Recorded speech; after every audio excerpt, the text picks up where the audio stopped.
Right then, a rough turned birch bowl that we'll take a closer look at the blank before we start turning it.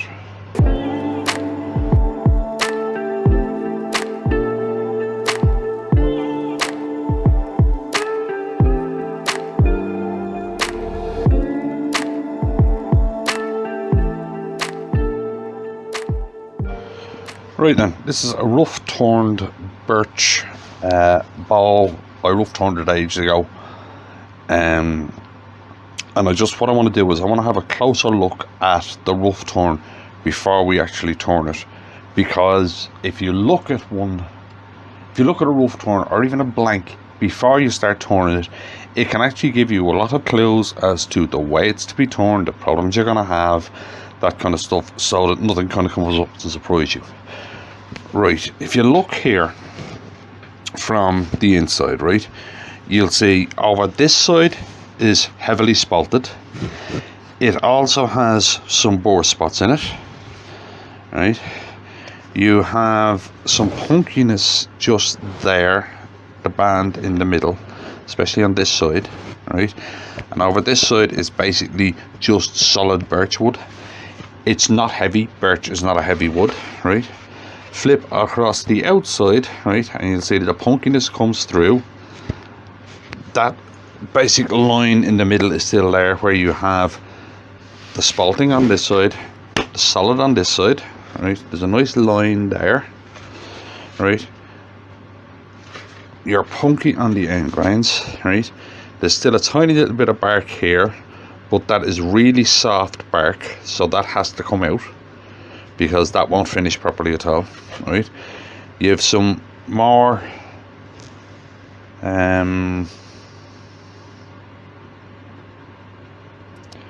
right, anybody knows the channel knows what this is. I have to try and remember how to say a word.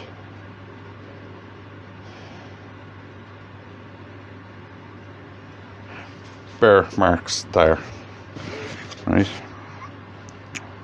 There's actually more on the outside than there is on the inside, right? So what I'm expecting to happen is I'm going to have to take that off, right? Try and keep as much of the burr marks as I can, right? I have to take very good care here on the two spalted ends, and we should end up with quite a pretty bowl.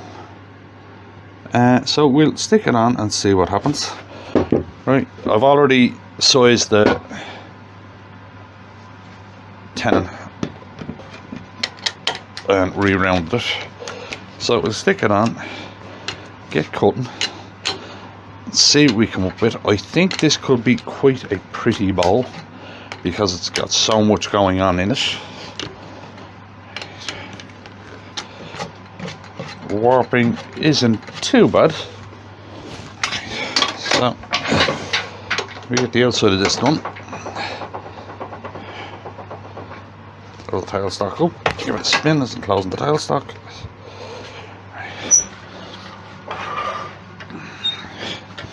And then we get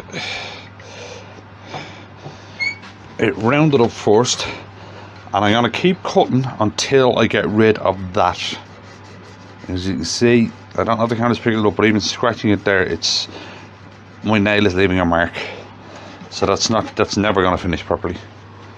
Right, so we'll do this and see where we go from there.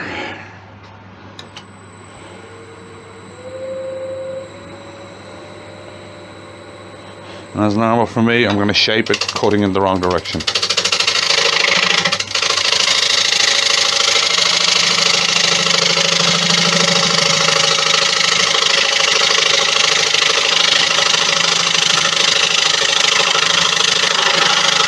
I just want to check that I'm down deep enough to actually get that bark off. I'm not.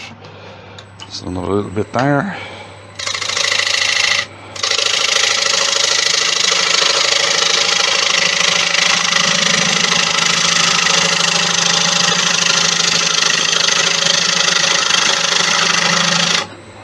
Check it again. Punkiness is still there. but I'm just deep enough to start getting that out.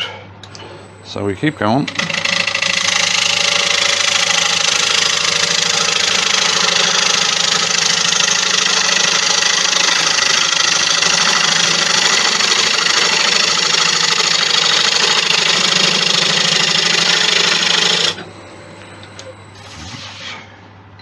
How are we doing? Yeah, we're doing okay. Right down to about there, it's gone.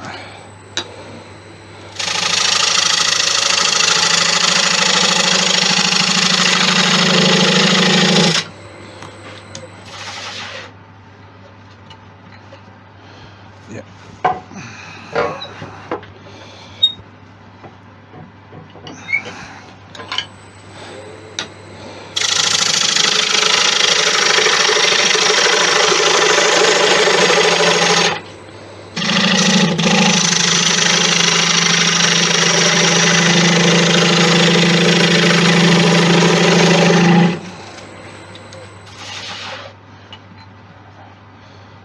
Yeah, it's all gone now.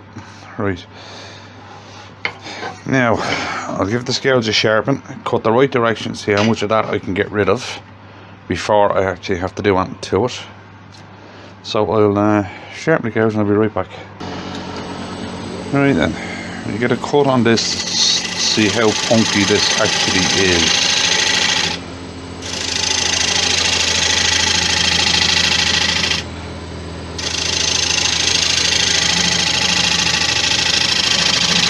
And remember, I'm actually cutting here, I am not scraping. Yeah, she's cutting alright. So what I'll do is I'll cut through this to get the main parts of the punkiness out. Then I'll treat it and then we'll go for finish cuts and stuff.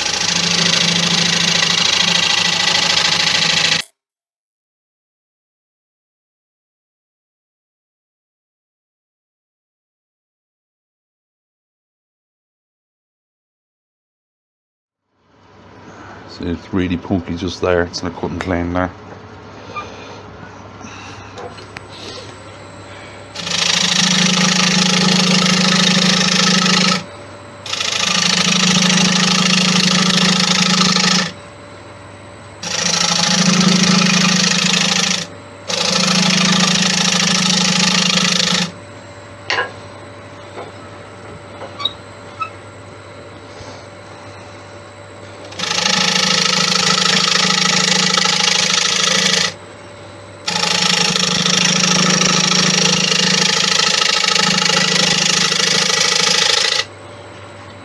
And let's see how clean we got a cut.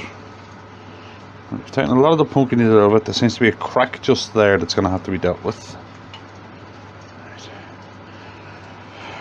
Now what I'm going to do before I do anything else is I'm going to, well, obviously put some CA in that crack, but I'm going to soak the two punky areas in sanding sealer just to toughen them up, and then we'll take a finished cut after it dries off.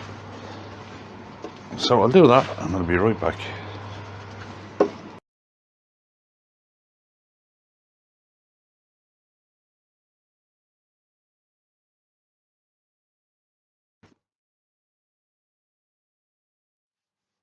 And those two ends have been soaked in sanding sealer.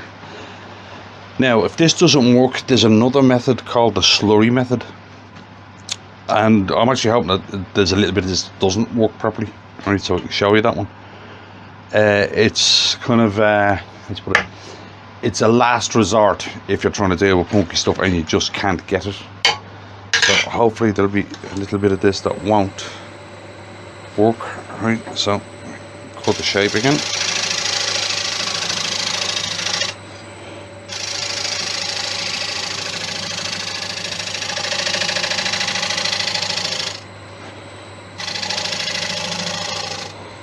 See how that's doing. You see, an awful lot of the punkiness is gone, but yes, there is still a little bit of it saying this was very punky. Right, so I should be able to show you the slurry method anyway.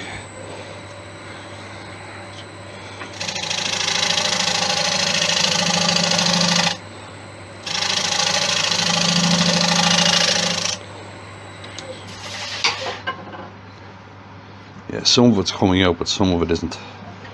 Right. So method. I had a feeling this might happen.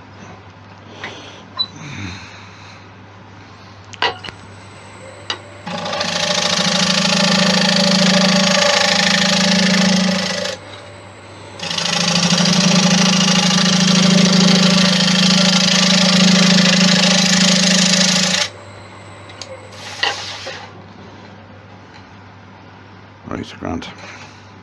Now, there's still a little bit of punkiness left there, so hopefully the camera's picking it up. And you can see the slurry method. There was a bump there I didn't like.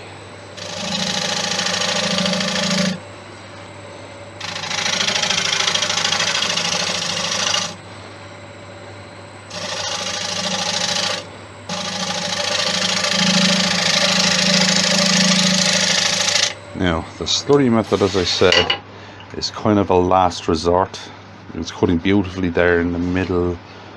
Not too bad there. There's a spot there and a spot there that's still not right. And there's a spot down here and a spot there that still isn't right. Right, now I won't bother cutting this anymore because I want to show you the slurry method. Right, now the slurry method is kind of a cheat, okay? Because what you're using is 80 grit sandpaper, right? And you want old stuff because this is going to destroy whatever sandpaper you use, right? And it's not going to last long. I'm just cutting up some old 80 grit here, right? It's not going to last. The sandpaper will not last long doing this, right? As I said, this is kind of a method of last resort when nothing else works.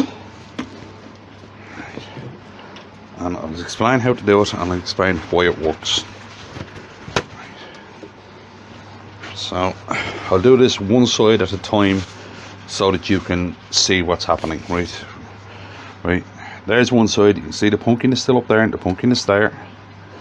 There's the other side. See, a little bit of this side isn't as bad. A little bit of pumpkin is there.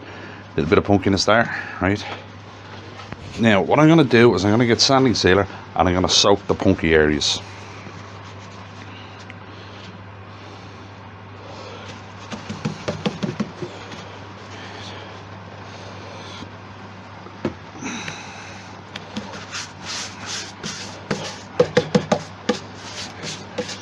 Now, before that dries, I'm going to start sanding it with 80 grit.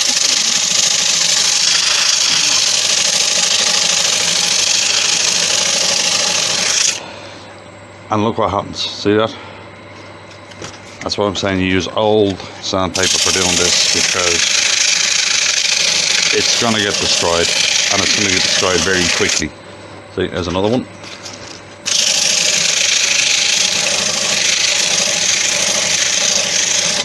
And another one. Right, what's actually happening is that the sawdust that I'm creating is mixing with the wet sanding sealer and it's becoming like a filler. Like you can see it there, the way it's gone. And what you're watching for is sawdust coming out. And you're looking for that to stop.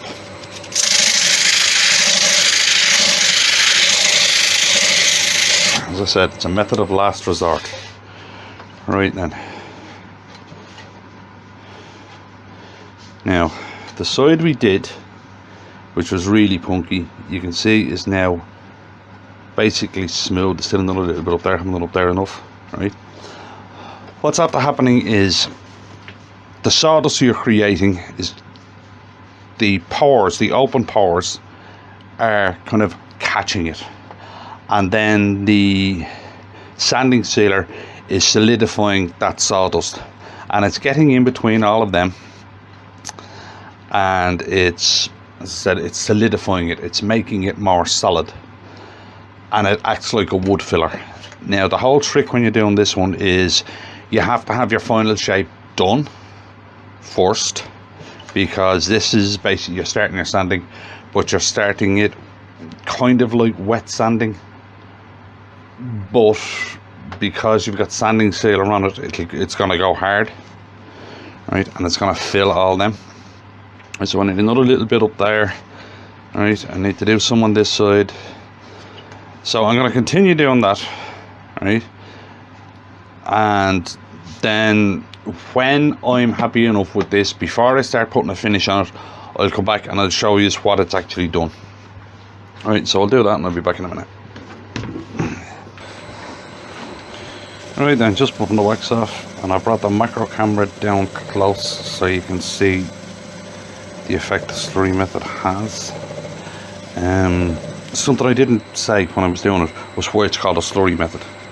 What happens is, say this piece of cloth is the 80 grit sandpaper. When you're holding it on there, right in there where the sandpaper meets the wood, a slurry is formed.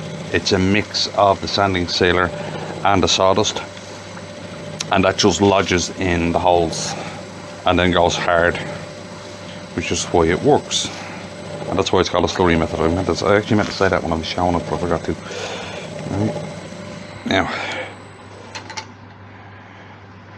Right. Now all there was punky, and you can see it no longer is. There isn't a sign of it. And the same with there. All there was punky, and again, not a sign of it. As I said, the Slurry Method, it's a method of last resort, but it works. It will really get you out of a hole. Right, so we'll get the hollow on this. So I'll set up for that and I'll be right back.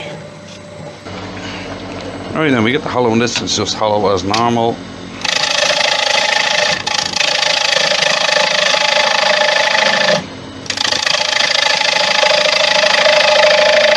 Work it down until I get the width I want.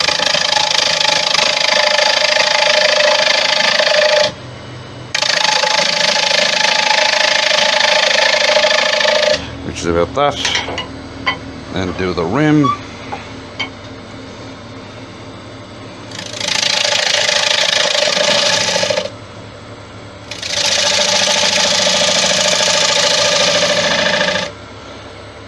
Figure out a nice clean cut in the rim.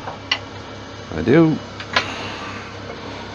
Go back inside, hollow it out.